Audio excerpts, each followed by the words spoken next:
Hi friends, welcome to ஷைக்கனிஷ் media. இன்றைக்கி நம்ம சேனலில் என்ன பார்க்க போகிறோன்னா, மதுரையில் இருக்கக்கூடிய திருப்பரங்குன்றம் முருகர் கோயிலுக்கு தான் போயிருந்தோம் நாங்கள் இன்றைக்கி. நாளைக்கு பார்த்திங்கன்னா கும்பாபிஷேகம் நடக்குது. திருப்பரங்குன்றம் முருகன் கோயிலில் நாளைக்கு கும்பாபிஷேகம் நடக்குது. அதுக்கு இங்கே எல்லா அரேஞ்ச்மெண்ட்டும் சூப்பராக மதுரையில் களை கட்டுது. திருப்பரங்குன்றம் கோயிலில் உள்ள மலையை பாருங்கள். இதான் என்ட்ரன்ஸில் தடபுடலாக திருப்பரங்குன்றம் முருகர் கோயிலில் கும்பாபிஷேகம் அவ்வளோ சூப்பராக அரேஞ்ச்மெண்ட் நடந்துகிட்டே இருக்குது.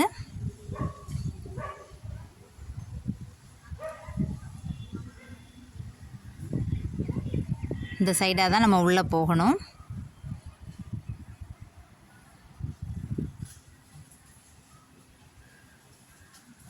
இன்றைக்கி கோயில் உள்ளே விடுவாங்களாம். ஆனால் சாமி இன்றைக்கி பார்க்க முடியாது. நாளைக்கு கும்பாபிஷேகம் நடந்து முடிஞ்சதுக்கப்புறம் தான் சாமியை பார்க்க முடியுமா. சாமிக்கு போகக்கூடிய வழியில் நிறைய முருகர் கடைகள் திங்ஸ் எல்லாம் உள்ள ஃபோட்டோஸு, கீ செயின் அந்த மாதிரிலாம் கடைகள் நல்லா உள்ளே வச்சுருந்தாங்க. குரங்கு ஒன்று இருந்தது கோயிலுக்குள்ளேயே பழம் சாப்பிட்டுட்டு. நாளைக்கு கும்பாபிஷேகத்துக்கு நிறைய மாலைகள்லாம் ரெடி பண்ணி இந்த மாதிரி அரேஞ்ச் பண்ணி அடுக்கி வச்சிட்ருந்தாங்க. நாளைக்கு கும்பாபிஷேகம் ரொம்ப தடபுடலாக ரெடி ஆகிட்டு இருந்துச்சு. இதான் என்ட்ரன்ஸ். கதவே பார்க்கறதுக்கு அவ்வளோ அழகாக இருந்தது. இவ்வளவு ஒசரமான கதவு நான் எந்த கோயில்லையுமே பார்த்ததில்லை. திருப்பரங்குன்றம் மதுரையில் இருக்கக்கூடிய முருகர் கோயிலில் கதவு அலங்காரமே பார்க்கறதுக்கு அவ்வளோ அழகாக இருந்தது. நாங்கள் மத்தியானம் 3 மணிக்கெலாம் போயிட்டோம். 4 மணிக்கெலாம் தான் கதவு ஓப்பன் பண்ணுவாங்கன்னு சொல்லிட்டாங்க. நாங்களும் 1 hour போல் வெயிட் பண்ணி இருந்து வெளியெல்லாம் நல்லா குட்டி குட்டி ஃபோட்டோஸு, வீடியோஸ்லாம் எடுத்துகிட்டு இருந்தோம். செம அழகாக இருந்தது இந்த கதவே. அதுக்கு பக்கத்தில் இருக்கக்கூடிய தூணில் இருக்கக்கூடிய சிற்பங்கள், சிலைகள் எல்லாமே பார்க்கறதுக்கு அவ்வளோ அழகாக இருந்தது. அங்கே ஒரு 1 hour போல் நாங்கள் வெளியே வெயிட் பண்ணி இருந்து உள்ள கோயிலுக்குள்ளே 4 மணிக்கெலாம் கதவு கரெக்டாக 4 மணி அடித்த உடனே சின்ன கதவு கொஞ்சம் திறந்தாங்க. அதுக்கப்புறம் பெரிய கதவும் ஓப்பன் பண்ணிட்டாங்க. உள்ளே போய் சாமியெல்லாம் நல்லா தரிசனம் பண்ணதுக்கு ஈஸியாகவே இருந்தது. கோயிலுக்குள்ளே கதவை திறந்து விட்டாச்சு 4 மணிலாம். இதுதான் முருகர் கோயில்லையே முதற்படை வீடு.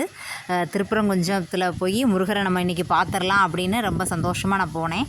ஆனால் இன்றைக்கி முருகரை பார்க்கறதுக்கு விடலை. நாளைக்கு கும்பாபிஷேகம் கழிஞ்சதுக்கப்புறம் தான் பார்க்க முடியும்னு சொல்லிட்டாங்க. இருந்தாலும் நம்ம இன்றைக்கி நம்ம கோயிலுக்குள்ளே போகிறதே ஒரு பெரிய நல்ல ஒரு விஷயம், நல்ல நமக்கு புண்ணியமான ஒரு இது. கோயிலுக்குள்ளே போகிறதே போதும் அப்படிங்கிற மாதிரி இருந்தது. நல்ல அழகாக மயிலெலாம் ஆர்ச்செலாம் நிறைய செஞ்சிட்ருந்தாங்க.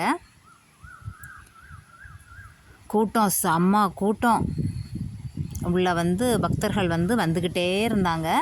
இவ்வளவு கூட்டங்கள் இன்னும் எங்களுக்கு பின்னாடி ஆள்கள் மக்கள் கூட்டம் வந்துக்கிட்டே இருக்குது. நாளைக்கு இந்த மாதிரி கூட கோயிலுக்குள்ளே கூட போக முடியாதான். சரி, இன்றைக்கி கோயிலுக்குள்ளேயாவது நம்ம சுற்றி பார்த்துட்டு வந்துடலாம். முருகரை இன்றைக்கி பார்க்க முடியாதுன்னு தெரியும்.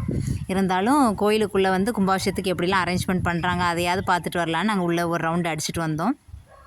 இதெல்லாம் பூக்களாலேயே விளக்கு மாதிரி, மயில் மாதிரி, வேலு அதெல்லாம் அழகாக பூக்களாலேயே அரேஞ்ச்மெண்ட் பண்ணிகிட்டு இருந்தாங்க. பார்க்குறதுக்கு அவ்வளோ அழகாக இருந்தது. அவ்வளோதான். இப்போ இந்த வாசலோடி நம்ம வெளியே அப்படி வந்துட வேண்டியதான். அந்த சைடு பார்த்திங்கன்னா அன்னதானத்துக்குள்ளே மண்டபம் இருந்தது.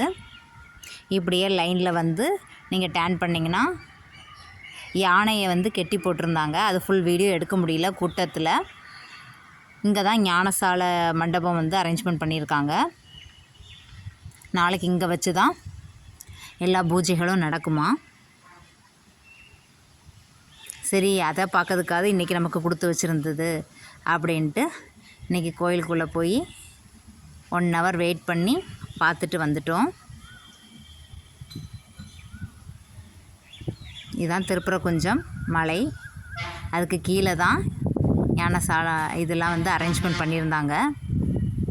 இப்போ இந்த வீடியோ எடுக்கும்போது கும்பாபிஷேகத்துக்கு முந்தின நாள் இந்த வீடியோ எடுத்து நான் உங்களுக்கு போஸ்ட் பண்ணுறேன். அப்படி களை கட்டுதுங்க மதுரையில் திருப்பரங்குன்றம் கோயிலில் கும்பாபிஷேகம் வந்து அவ்வளோ களை கட்டி நிற்கிது. இப்போ இதை அப்படியே நம்ம சுற்றி பார்த்துட்டு இதோட நம்ம வெளியே வந்துடலாம். 3 இது மண்டபம் மாதிரி எந்த மாதிரி அரேஞ்ச்மெண்ட் பண்ணியிருந்தாங்க. பார்க்குறதுக்கே வெயில், சேவல், மயில், பசு எல்லாமே பார்க்குறதுக்கு அவ்வளோ அழகாக அரேஞ்ச்மெண்ட் பண்ணியிருந்தாங்க. இப்போ நம்ம அப்படியே வெளியே வந்தாச்சு. வெளியே பேக்கில் இருக்கக்கூடிய கோபுரத்தையும் 2 கொஞ்சம் ஒரு கேப் கிடச்சிது, அந்த கேப் வழியாக இந்த வீடியோ எடுத்தேன். அவ்வளோதான். சூப்பராக நம்ம திருப்பரங்குன்றம் முருகர் கோயிலுக்கு உள்ளே நம்ம சுற்றி பார்த்துட்டு வந்தாச்சு. சாமி பார்க்க முடியாது. இன்றைக்கி நான் சென்னைக்கு ஊருக்கு கிளம்புறேன். பாய், see you, take care. இந்த வீடியோ பார்த்த எல்லாருக்கும் உங்களுக்கு ரொம்ப பிடிச்சிருக்கும்னு நினைக்கிறேன்.